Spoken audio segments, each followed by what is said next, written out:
सुरम्य शिखर की तलहटी में स्थित एक छोटे से गांव के पास घने जंगल के बीच एक साधु अपनी तपस्या में लीन था। साधु का नाम स्वामी शरणानंद था। उसने सांसारिक जीवन के मोह माया को त्याग कर अध्यात्म की राह चुनी थी। उसकी सादगी और ज्ञान के कारण गांव वाले उसे बहुत सम्मान देते थे। इसी गांव में एक विधवा महिला रहती थी जिसकी उम्र लगभग 25 वर्ष थी। उसका नाम निर्मला था। निर्मला सुंदर लेकिन साधारण जीवन जीने वाली महिला थी। पति के निधन के बाद उसने गांव के बच्चों को पढ़ाने और दूसरों की मदद करने में खुद को व्यस्त कर लिया था। हालांकि उसके मन के किसी कोने में अकेलेपन का दर्द छिपा हुआ था। एक दिन निर्मला को अपनी गाय के लिए जड़ी बूटी लाने जंगल जाना पड़ा। वह जंगल में गहरी जगह पर पहुंची जहां उसकी मुलाकात स्वामी शरणानंद से हुई। वह उनकी सादगी और आंखों में झलकती शांति से प्रभावित हुई। उसने उन्हें प्रणाम किया और उनसे मार्गदर्शन की याचना की। शरणानंद ने निर्मला को कुछ ध्यान विधियां सिखाई और कहा, अकेलापन केवल मन की एक अवस्था है। जब मन शांत होता है तो सारा ब्रह्मांड आपका साथी बन जाता है। समय बीतता गया। निर्मला अक्सर स्वामी जी से मार्गदर्शन लेने आने लगी। दोनों के बीच एक अद्भुत समझ बन गई। धीरे धीरे निर्मला का झुकाव स्वामी जी की ओर बढ़ने लगा। वह उनकी गहराई और करुणा में अपनी खुशी खोजने लगी। स्वामी शरणानंद, जो सांसारिक संबंधों से दूर रहने का प्रण ले चुके थे, ने भी निर्मला के स्नेह को महसूस किया। उनकी आंखों में एक अनकहा भाव उभरता था, लेकिन उनके भीतर एक बड़ा द्वंद्व चल रहा था। निर्मला की स्वामी शरणानंद के प्रति श्रद्धा अब धीरे धीरे एक गहरे भाव में बदल रही थी। वह उनकी हर बात को ध्यान से सुनती और उनका अनुसरण करती। स्वामी शरणानंद को भी निर्मला की सरलता और समर्पण ने कहीं ना कहीं प्रभावित किया था, लेकिन वह इस भाव को अपने भीतर दबाए हुए थे। एक दिन जब निर्मला जंगल में स्वामी जी से मिलने पहुंची तो उसने हिम्मत करके पूछा, स्वामी जी, क्या त्याग का अर्थ हमेशा अकेले रहना है? क्या प्रेम भी त्याग का एक रूप नहीं हो सकता? स्वामी शरणानंद कुछ क्षण चुप रहे। उनके भीतर यह सवाल गूंजने लगा। उन्होंने कहा, प्रेम और त्याग एक ही सिक्के के दो पहलू हैं। सच्चा प्रेम वही है जिसमें त्याग हो, लेकिन मेरे लिए इस जीवन का उद्देश्य भिन्न है। मैंने संसार की इच्छाओं को पीछे छोड़कर आत्मा की शांति का मार्ग चुना है। निर्मला ने हल्के से मुस्कुराते हुए कहा, शांति का मार्ग कभी कभी किसी के साथ चलने से भी मिल सकता है। अकेलेपन और तप में अंतर होता है। स्वामी जी, यह शब्द स्वामी शरणानंद के भीतर गहरे उतर गए। वह इस द्वंद्व में उलझ गए कि क्या उनका मार्ग सही था या निर्मला की बातें एक नई दिशा का संकेत दे रही थीं। कुछ दिनों बाद गांव में अचानक एक बड़ा संकट आ गया। एक बड़ी बाढ़ ने कई घरों को बहा दिया और लोग अपने जीवन को बचाने के लिए संघर्ष कर रहे थे। निर्मला ने दिन रात लोगों की मदद की। उसने अपनी हर चीज दान कर दी और दूसरों के दुख को कम करने में पूरी तरह जुट गई। स्वामी शरणानंद यह सब देख रहे थे। उन्होंने पहली बार महसूस किया कि निर्मला का प्रेम न केवल उनके लिए था, बल्कि पूरे संसार के लिए था। वह खुद से पूछने लगे, क्या प्रेम वास्तव में त्याग से अधिक महान है? क्या मैंने प्रेम को समझने में चूक की है? बाढ़ का प्रकोप बढ़ता जा रहा था। गांव में भोजन, पानी और दवाओं की भारी कमी हो गई थी। निर्मला ने अपनी पूरी शक्ति और समर्पण के साथ लोगों की सहायता की। वह खुद भूखी रहकर भी जरूरतमंदों के लिए खाना जुटाती, बीमारों की देखभाल करती और बच्चों को सुरक्षित स्थान पर ले जाती। स्वामी शरणानंद ने निर्मला के इस निस्वार्थ समर्पण को देखा। वह समझ गए कि निर्मला का प्रेम केवल व्यक्तिगत नहीं था, बल्कि यह पूरे संसार के लिए करुणा का प्रतीक था। एक रात जब निर्मला थकी मांदी और घायल अवस्था में एक पेड़ के नीचे बैठी थी, स्वामी शरणानंद ने उसके पास जाकर कहा, निर्मला, तुमने जो त्याग किया है वह सच्चे प्रेम का सबसे सुंदर रूप है। तुमने मुझे प्रेम का ऐसा स्वरूप दिखाया जिसे मैंने कभी समझा नहीं था। निर्मला ने थकी आंखों से स्वामी जी की ओर देखा और धीरे से कहा, स्वामी जी, प्रेम में त्याग का महत्व होता है, लेकिन अगर प्रेम किसी को शक्ति और दिशा दे तो यह स्वयं तपस्या बन जाता है। स्वामी शरणानंद का हृदय इस क्षण में द्वंद्व और शांति के बीच डोलने लगा। उन्होंने सोचा, क्या यह मेरा मार्ग बदलने का संकेत है? क्या मेरी तपस्या का उद्देश्य यही प्रेम और सेवा है? दूसरे दिन स्वामी शरणानंद ने गांव वालों की मदद के लिए खुद को समर्पित कर दिया। उन्होंने अपने साधना स्थल को राहत शिविर में बदल दिया। निर्मला और स्वामी शरणानंद ने मिलकर लोगों की सेवा की, लेकिन उनके भीतर एक अनकहा भाव अब भी रहस्यमय बना हुआ था। बाढ़ का असर धीरे धीरे कम हो रहा था। गांव के लोग वापस अपनी जिंदगी बसाने की कोशिश कर रहे थे। इस कठिन समय में निर्मला और स्वामी शरणानंद ने मिलकर जो सेवा की, उसने न केवल गांव वालों के दिलों में उनके प्रति सम्मान बढ़ाया, बल्कि उनके बीच एक अनदेखा रिश्ता भी गहराई से पनपने लगा। एक शाम जब सूरज ढल रहा था और आसमान हल्की नारंगी आभा में रंगा था, निर्मला स्वामी जी के साधना स्थल के पास बैठी थी। उसने धीरे से कहा, स्वामी जी, मैंने सोचा था कि इस जीवन में मैं अकेले ही चलूंगी, लेकिन आपसे मिलकर मुझे महसूस हुआ कि किसी का साथ मिलना भी एक आशीर्वाद हो सकता है। स्वामी शरणानंद, जो अपने विचारों में गहरे डूबे हुए थे, ने उसकी बात सुनी। उन्होंने निर्मला की ओर देखा और कहा, निर्मला, मैंने प्रेम को हमेशा मोह समझा और उससे दूर भागता रहा, लेकिन तुमने मुझे सिखाया कि सच्चा प्रेम स्वयं से ऊपर उठकर दूसरों की भलाई के लिए जीने का नाम है। तुम्हारे समर्पण और निस्वार्थ ने मेरे हृदय को छू लिया है। निर्मला की आंखों में खुशी के आंसू थे। उसने कहा, अगर प्रेम त्याग में है तो मैं अपना जीवन आपके साथ इस त्याग और सेवा के मार्ग पर बिताने को तैयार हूं। स्वामी शरणानंद ने अपने भीतर एक गहरी शांति महसूस की। उन्होंने स्वीकार किया कि निर्मला के साथ उनका बंधन केवल सांसारिक नहीं था, बल्कि यह उनके आध्यात्मिक सफर का एक हिस्सा बन चुका था। निर्मला और स्वामी शरणानंद के बीच का रिश्ता अब गहराई तक उतर चुका था। निर्मला ने अपने मन और आत्मा को पूरी तरह स्वामी जी के प्रति समर्पित कर दिया था। स्वामी शरणानंद ने उसकी निष्ठा और स्नेह को समझते हुए उसे यह विश्वास दिलाया कि उनका संबंध केवल आध्यात्मिक नहीं, बल्कि सांसारिक रूप से भी पूजनीय है। एक रात जब पूरा गांव गहरी नींद में था, स्वामी जी ने निर्मला को अपने साधना स्थल पर बुलाया। उनके शब्दों में एक अजीब सी मिठास और आकर्षण था। उन्होंने कहा, निर्मला, हमारा संबंध केवल आत्मा तक सीमित नहीं रहना चाहिए, यह प्रेम की सबसे पवित्र अवस्था में बदल सकता है। निर्मला, जो पहले से ही उनके प्रभाव में थी, इस विचार का विरोध नहीं कर पाई। उसने इसे स्वामी जी के आध्यात्मिक ज्ञान का हिस्सा मान लिया। उस रात दोनों के बीच एक ऐसा संबंध बना जिसने निर्मला के जीवन को पूरी तरह बदल दिया। समय बीतता गया, लेकिन निर्मला के मन में धीरे धीरे कुछ सवाल उठने लगे। वह देखती थी कि स्वामी शरणानंद कई अन्य महिलाओं से भी खास नजदीकी रखते थे। वह उन्हें अकेले में बुलाते और उन्हें आध्यात्मिक ज्ञान के नाम पर अपने वश में कर लेते। एक दिन निर्मला ने अपनी जिज्ञासा को और रोक नहीं पाया। उसने एक वृद्ध महिला से बात की जो वर्षों से स्वामी शरणानंद को जानती थी। वृद्धा ने बताया, स्वामी शरणानंद एक ढोंगी है। वह विधवा और असहाय महिलाओं को अपने जाल में फंसा लेता है। वह उनकी भावनाओं और परिस्थितियों का फायदा उठाकर उन्हें अपना शिकार बनाता है। निर्मला का दिल टूट गया। उसने महसूस किया कि जिसे वह सच्चा साधु और प्रेमी समझ रही थी, वह केवल एक छल करने वाला व्यक्ति था। इस सच्चाई के सामने आने के बाद निर्मला ने खुद से वादा किया कि वह स्वामी शरणानंद के असली चेहरे को दुनिया के सामने लाएगी। उसने उन महिलाओं से बात करना शुरू किया जो स्वामी जी की चपेट में आई थीं। उसने उन्हें अपनी कहानी सुनाने के लिए प्रेरित किया। निर्मला पूरी तरह बदल चुकी थी। वह अपने दर्द और विश्वासघात को शक्ति में बदलते हुए एक नई राह पर चल पड़ी।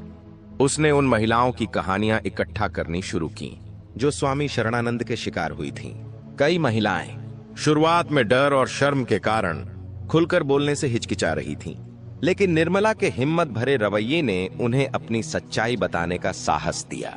एक रात निर्मला ने स्वामी शरणानंद के साधना स्थल पर जाकर उन्हें चुनौती दी। उसने कहा, स्वामी जी, आपने मेरे विश्वास का गलत इस्तेमाल किया। आपने न केवल मुझे बल्कि कई मासूम महिलाओं को अपने जाल में फंसाया। अब यह सब खत्म होगा। स्वामी शरणानंद थोड़ी देर तक चुप रहे, फिर अपने पुराने अंदाज में मुस्कुराकर बोले, निर्मला, तुम भी उन्हीं महिलाओं में से एक हो जिन्होंने अपनी इच्छाओं को मेरी ओर थोप दिया। मैं केवल एक साधु हूं जो सबकी मदद करने की कोशिश करता हूं। लेकिन इस बार निर्मला उनके जाल में नहीं फंसी। उसने दृढ़ता से कहा, यह आपकी आखिरी चाल है स्वामी जी।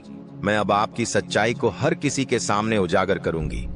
निर्मला ने गांव के मुखिया और कुछ भरोसेमंद लोगों के सामने सारी सच्चाई रखी। उसने उन महिलाओं को भी लाने की कोशिश की जो स्वामी जी की चालबाजी का शिकार हुई थीं। धीरे धीरे पूरा गांव उनकी सच्चाई जानने लगा, लेकिन स्वामी शरणानंद इतनी आसानी से हार मानने वाले नहीं थे। उन्होंने अपने प्रभाव और चालाकी का इस्तेमाल करते हुए यह साबित करने की कोशिश की कि निर्मला झूठ बोल रही है। गांव के कुछ लोग अब भी उनकी तरफ थे, जबकि कुछ निर्मला का समर्थन कर रहे थे। अब यह लड़ाई केवल निर्मला और स्वामी शरणानंद के बीच की नहीं थी, यह न्याय और अधर्म के बीच का संघर्ष बन चुकी थी। निर्मला ने निर्णय लिया कि वह इस लड़ाई को अंत तक लड़ेगी, चाहे कुछ भी हो। स्वामी शरणानंद, जो पहले केवल निर्मला और कुछ अन्य महिलाओं को अपने प्रभाव में लाकर अपने स्वार्थ की पूर्ति करते थे, अब अपनी योजनाओं को और भी चालाकी से बढ़ा रहा था। उसने धीरे धीरे गांव की सभी महिलाओं को अपने जाल में फंसाना शुरू किया। हर महिला की स्थिति और भावना को समझकर स्वामी जी ने उन्हें अपनी आध्यात्मिक शिक्षा और आध्यात्मिक समृद्धि का झांसा देना शुरू किया। कुछ महिलाएं जो अकेली थीं या जिन्होंने दुख झेले थे, स्वामी शरणानंद की बातों में आकर उसके करीब आईं। वह उन्हें अपने ज्ञान से जोड़ने के लिए एक तरह से आध्यात्मिक वचन देता और फिर धीरे धीरे उनके आत्मविश्वास को तोड़ता। स्वामी शरणानंद का तरीका बहुत निपुण था। वह कभी भी अपने इरादों को स्पष्ट रूप से नहीं दिखाता था। वह गांव की महिलाओं को यह विश्वास दिलाता था कि वह उन्हें आध्यात्मिकता के उच्चतम स्तर पर ले जा सकता है। अब अधिकांश महिलाएं उसकी शरण में आ चुकी थीं। वह उन्हें अपनी इच्छाओं का पालन कराने और अपनी परतों में फंसाने के लिए लगातार नए तरीके अपनाता था। निर्मला, जो पहले स्वामी शरणानंद के खिलाफ खड़ी थी, अब खुद को अकेला महसूस कर रही थी। उसने देखा कि गांव की अधिकांश महिलाएं स्वामी जी की बातों में आ चुकी थीं। वह जानती थीं कि उसे जल्द ही कुछ करना होगा, क्योंकि अगर स्वामी जी का जाल पूरी तरह फैल गया तो फिर न उसे और न ही किसी और को बचाना संभव होगा। एक दिन निर्मला ने एक योजना बनाई। उसने उन कुछ महिलाओं को इकट्ठा किया जो स्वामी शरणानंद के वास्तविक उद्देश्य को समझने लगी थीं। निर्मला ने उन्हें यह समझाया कि स्वामी जी का असली उद्देश्य केवल उन्हें अपने स्वार्थ के लिए फंसाना है। निर्मला ने महिलाओं को सचेत किया कि अगर वे एकजुट होकर स्वामी जी के खिलाफ खड़ी हों तो वे उसे उसके जाल से बाहर ला सकती हैं। लेकिन स्वामी शरणानंद का प्रभाव अब इतना गहरा हो चुका था कि कुछ महिलाएं निर्मला के खिलाफ हो गईं और उसे झूठा साबित करने की कोशिश करने लगीं। स्वामी जी ने निर्मला को पागल और भ्रमित करार दिया। उन्होंने अपने प्रभाव का पूरा इस्तेमाल करते हुए उन महिलाओं को भी अपने पक्ष में कर लिया। स्वामी शरणानंद की चालाकियां अब और भी गहरी हो गई थीं। वह धीरे धीरे हर एक महिला को अपने जाल में फंसाता और उनका विश्वास जीत लेता। हर महिला को वह अलग अलग तरीके से अपनी आकर्षक बातों और आध्यात्मिक ज्ञान के नाम पर अपने पास लाता। वह प्रत्येक महिला को यह एहसास दिलाता कि वह केवल उसका ध्यान रखने के लिए ऐसा कर रहा है और यह सब एक उच्च उद्देश्य के लिए है। स्वामी जी उन्हें विश्वास दिलाते कि यह शारीरिक संबंध केवल एक आध्यात्मिक प्रक्रिया का हिस्सा है और उनकी आत्मा की उन्नति के लिए यह आवश्यक है। हालांकि स्वामी शरणानंद का तरीका बहुत ही गुप्त था। महिलाओं को एक दूसरे से कभी इस बारे में बात करने की हिम्मत नहीं हुई। उनके मन में डर और शर्म बैठी हुई थी और वे यह समझने की कोशिश करती थीं कि क्या स्वामी जी का व्यवहार सही था या नहीं। वे यह भी सोचने लगीं कि कहीं उनका व्यक्तिगत अनुभव किसी और के अनुभव से अलग तो नहीं है। लेकिन कोई भी महिला अपनी कहानी को दूसरी से साझा नहीं करती थी। स्वामी शरणानंद ने इस मानसिकता का पूरा फायदा उठाया। उसने जानबूझकर महिलाओं को एक दूसरे से दूर रखने की कोशिश की ताकि वे कभी एक दूसरे को सच्चाई न बता सकें। वह हर महिला को विशेष महसूस कराता और यह विश्वास दिलाता कि वह केवल उसके लिए है। इस बीच निर्मला और कुछ महिलाएं जो अब तक स्वामी जी की सच्चाई को समझने लगी थीं, धीरे धीरे एक दूसरे से संपर्क करने लगीं। निर्मला ने उन्हें यह समझाना शुरू किया कि स्वामी शरणानंद ने सभी को भ्रमित कर रखा है और उसका असली उद्देश्य केवल अपनी शक्ति बढ़ाना है। लेकिन स्वामी शरणानंद, जो अपनी योजनाओं में बेहद निपुण था, जल्द ही यह समझ गया कि कुछ महिलाएं उसके खिलाफ साजिश कर रही हैं। उसने उन्हें डराने और धमकाने की कोशिश की ताकि वे निर्मला के साथ मिलकर उसकी सच्चाई को उजागर न कर सकें। अब निर्मला ने ठान लिया था कि वह स्वामी शरणानंद की सच्चाई को सबके सामने लाएगी। धीरे धीरे गांव की औरतें भी स्वामी जी की असलियत को समझने लगी थीं।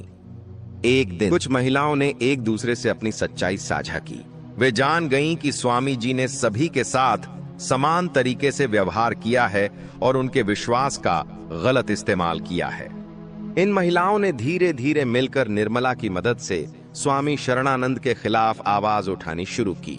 उन्होंने अपनी परेशानियों और डर को एक साथ साझा किया और यह महसूस किया कि उनके भीतर एक शक्ति है जो स्वामी जी के खिलाफ खड़ा होने में उनकी मदद कर सकती है। स्वामी शरणानंद, जो अब तक अपने प्रभाव और चालाकी से सभी को नियंत्रित कर चुका था, अब अचानक खुद को गिरता हुआ महसूस करने लगा। वह देख रहा था कि महिलाएं एक साथ आ रही हैं और उसकी असलियत का खुलासा करने के लिए तैयार हैं। यह सब उसे पूरी तरह से चौंका गया और वह घबरा गया। स्वामी शरणानंद ने अपनी चालाकियों को और बढ़ाने की कोशिश की, लेकिन अब महिलाएं उसे अच्छी तरह समझने लगी थीं। उन्होंने मिलकर गांव के प्रमुख और अन्य प्रभावशाली व्यक्तियों से संपर्क किया और स्वामी जी की सच्चाई का खुलासा किया। गांव में तहलका मच गया। स्वामी शरणानंद को अब जवाब देना पड़ा। गांव के लोग, जो पहले उसे एक आदर्श और सच्चे साधु के रूप में मानते थे, अब उसके खिलाफ खड़े हो गए थे। निर्मला ने इस लड़ाई में महिलाओं का मार्गदर्शन किया। सभी महिलाओं ने एकजुट होकर स्वामी जी के कृत्यों की सच्चाई को गांव के प्रमुखों और पंचायत के सामने रखा। स्वामी शरणानंद ने अपनी स्थिति को बचाने के लिए पुरानी चालाकियां अपनाने की कोशिश की। वह दावा करने लगा कि वह एक योगी है और उसका उद्देश्य केवल आध्यात्मिक उन्नति है। लेकिन अब उसकी बातें किसी पर भी प्रभाव नहीं डाल रही थीं। गांव के प्रमुख और अन्य लोग, जो पहले स्वामी शरणानंद की ओर झुके हुए थे, अब उसे दोषी मानने लगे। कई महिलाएं, जिन्होंने पहले उसकी बातों में आकर उसकी गलतियों को नजरअंदाज किया था, अब उसके खिलाफ खड़ी हो गईं। उन्होंने स्वीकार किया कि स्वामी शरणानंद ने उनके साथ गलत किया था। स्वामी शरणानंद का प्रभाव अब पूरी तरह टूट चुका था। उसकी सच्चाई सामने आने के बाद न केवल गांव के लोग, बल्कि दूर दराज के इलाकों से भी लोग उसकी असलियत को जानने के लिए आए। महिलाओं ने अपने अनुभवों और गवाहियों के आधार पर स्वामी शरणानंद के खिलाफ कानूनी कार्रवाई की मांग की। निर्मला और अन्य महिलाओं ने मिलकर यह सुनिश्चित किया कि भविष्य में कोई भी महिला इस तरह के शोषण का शिकार न हो। गांव में धीरे धीरे बदलाव आने लगा। महिलाओं को अब अपनी आवाज उठाने का साहस मिला और वे अपनी स्थिति को बेहतर बनाने के लिए एकजुट हो रही थीं। स्वामी शरणानंद की सत्ता अब पूरी तरह खत्म हो चुकी थी और गांव में शांति और न्याय का नया दौर शुरू हुआ। स्वामी शरणानंद, जो अब पूरी तरह बेनकाब हो चुका था, ने महसूस किया कि अब उसके पास कोई रास्ता नहीं बचा। गांव में उसकी सच्चाई सामने आ चुकी थी और उसकी हालत बेहद खराब हो गई थी। उसने खुद को घिरा हुआ महसूस किया और तय किया कि उसे यह जगह छोड़नी होगी। रात के अंधेरे में बिना किसी को बताए वह गांव से भाग खड़ा हुआ। स्वामी शरणानंद अब एक नए ठिकाने की तलाश में था। उसकी नजर एक बड़े और समृद्ध राज्य पर पड़ी। उस राज्य के राजा का नाम राजा चंद्रसेन था और उसकी दरबार में बहुत सम्मान था। राजा चंद्रसेन के राज्य में बड़ी संख्या में लोग रहते थे। स्वामी शरणानंद ने सोचा कि यहाँ उसे फिर से अपनी पहचान बनाने का मौका मिल सकता है। राजा चंद्रसेन के राज्य में पहुंचने पर स्वामी शरणानंद ने अपनी पहचान बदल ली। उसने खुद को एक महान योगी के रूप में प्रस्तुत किया और दावा किया कि वह एक पवित्र संत है जो अपनी साधना के लिए आया है। उसकी चालाकी के कारण राजा चंद्रसेन और उसके दरबार के लोग उसे तुरंत सम्मान देने लगे। स्वामी शरणानंद ने राजा से मिलकर उसे अपने प्रभाव में लाने की योजना बनाई। वह राजा को यह बताने लगा कि वह उसकी मदद कर सकता है और राज्य में सुख शांति स्थापित करने के लिए अपनी आध्यात्मिक शक्तियों का इस्तेमाल करेगा। राजा चंद्रसेन, जो एक अच्छे शासक थे लेकिन अपने राज्य की समस्याओं को लेकर थोड़े चिंतित थे, स्वामी शरणानंद की बातों में आ गए। स्वामी शरणानंद ने धीरे धीरे अपने प्रभाव को बढ़ाना शुरू किया और राजा की नजरों में खुद को एक गुरु के रूप में स्थापित करने लगा। लेकिन स्वामी शरणानंद की सच्चाई अब भी खत्म नहीं हुई थी। उसके बारे में लोग धीरे धीरे सुनने लगे थे। राजा चंद्रसेन के राज्य में भी कुछ ऐसे लोग थे जो स्वामी शरणानंद की वास्तविकता को जानते थे। वे उसे लेकर सावधान रहने की चेतावनी देने लगे थे, लेकिन स्वामी शरणानंद ने अपनी चालाकियों से उनकी आवाज को दबा दिया। राजा चंद्रसेन और रानी के बीच एक अजीब सी दूरी थी। राजा चंद्रसेन जो एक ईमानदार और न्यायप्रिय शासक था, रानी ने महसूस किया कि वह अपने पति के दिल और ध्यान को पूरी तरह से नहीं पा रही थी। राजा का अधिकांश समय राज्य के मामलों में बीत जाता था और रानी की कई इच्छाएं अनसुनी रह जाती थीं, जो पहले बहुत प्यार और समर्पण के साथ अपने पति के पास आई थी। अब यह महसूस करने लगी थी कि उसकी स्थिति दरबार में कम होती जा रही थी। रानी ने सोचा कि अगर वह राजा का ध्यान अपनी ओर खींचे तो राज्य के मामलों में भी उसका प्रभाव बढ़ सकता है। रानी ने यह महसूस किया कि केवल पारंपरिक तरीकों से काम नहीं चलेगा और उसे कुछ ऐसा करना होगा जो राजा को उसकी ओर आकर्षित करे। यह सोचकर रानी ने स्वामी शरणानंद से मिलने का निर्णय लिया। स्वामी शरणानंद, जो पहले ही राजा चंद्रसेन के दरबार में अपनी पैठ बना चुका था, ने रानी से मुलाकात की। उसने खुद को एक सिद्ध और महान योगी के रूप में प्रस्तुत किया और कहा, आपका दुख मैं समझता हूं। यह राज्य और इसकी शांति केवल तभी आएगी जब आप अपनी शक्ति का सही उपयोग करें। आप अपने पति के दिल में पूरी तरह से जगह बना सकती हैं। रानी ने स्वामी से अपने दिल की बात कही।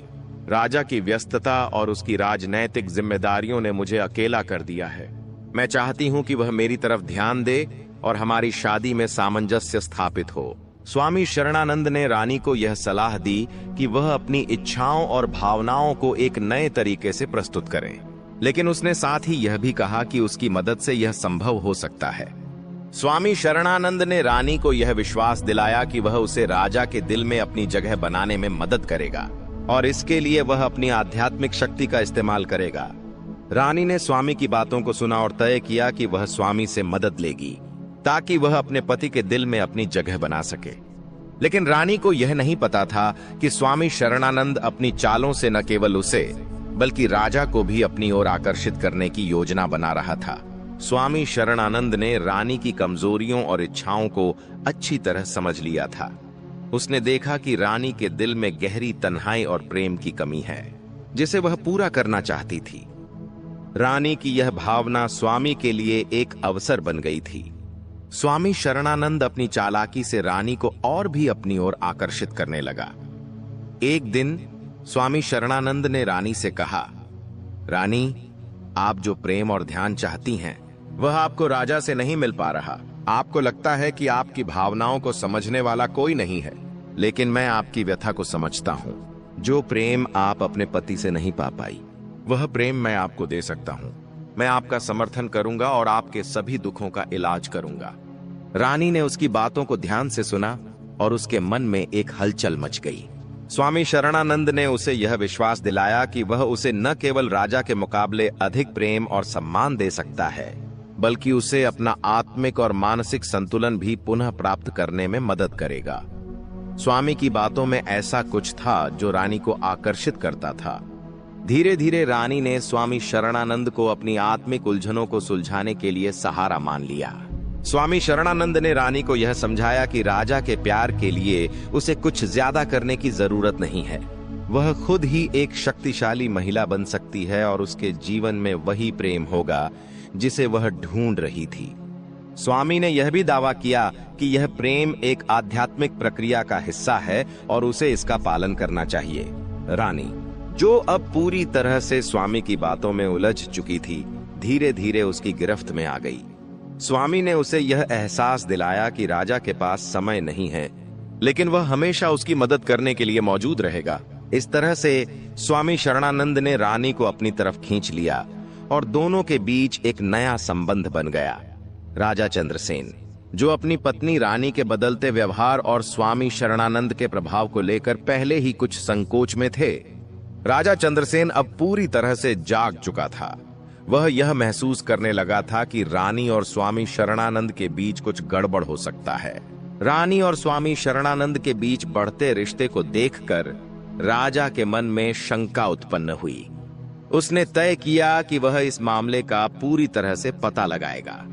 एक रात जब रानी और स्वामी शरणानंद अचानक महल से गायब हो गए, राजा ने अपनी खुफिया जानकारी जुटाने शुरू की। उसे पता चला कि रानी और स्वामी शरणानंद दोनों जंगल की ओर भाग गए थे। यह सुनकर राजा को गहरा झटका लगा। उसे यकीन नहीं हो रहा था कि उसकी पत्नी थी, जिसे वह पूरी तरह से विश्वास करता था, ने उसे धोखा दिया था। राजा चंद्रसेन, जो अब बहुत गुस्से में था, जंगल की ओर निकल पड़ा। उसके साथ कुछ निष्ठावान सैनिक भी थे। राजा चंद्रसेन स्वामी और रानी के पीछे चलता गया। रास्ते में उसने कई सवाल किए, लेकिन उसके मन में सबसे बड़ा सवाल यही था, क्या रानी सचमुच स्वामी शरणानंद के प्रभाव में आ गई थी, या फिर उसने जानबूझकर इस रास्ते का चुनाव किया था। जंगल में पहुंचने के बाद राजा चंद्रसेन ने अपनी पत्नी और स्वामी शरणानंद को देखा। वे दोनों एक जगह बैठे थे और रानी के चेहरे पर एक अजीब सा आत्मविश्वास था, जो पहले कभी नहीं था। स्वामी शरणानंद, जो अब राजा को देख चुका था, ने खुद को पूरी तरह से नियंत्रित किया और कहा, राजा चंद्रसेन, आप हमसे बहुत दूर हैं। यह यात्रा, यह आध्यात्मिक मार्ग आपके लिए नहीं है। आपकी पत्नी ने समझ लिया है कि उसका असली मार्ग क्या है। राजा ने गुस्से में आकर कहा, तुम्हारी सारी बातें अब साफ हो गई हैं स्वामी। तुम्हारा असली चेहरा सामने आ चुका है। तुम केवल अपनी शक्ति बढ़ाने के लिए लोगों का शोषण करते हो। और मेरी पत्नी रानी, क्या तुमने सच में सोचा था कि मैं यह नहीं देख पाऊंगा?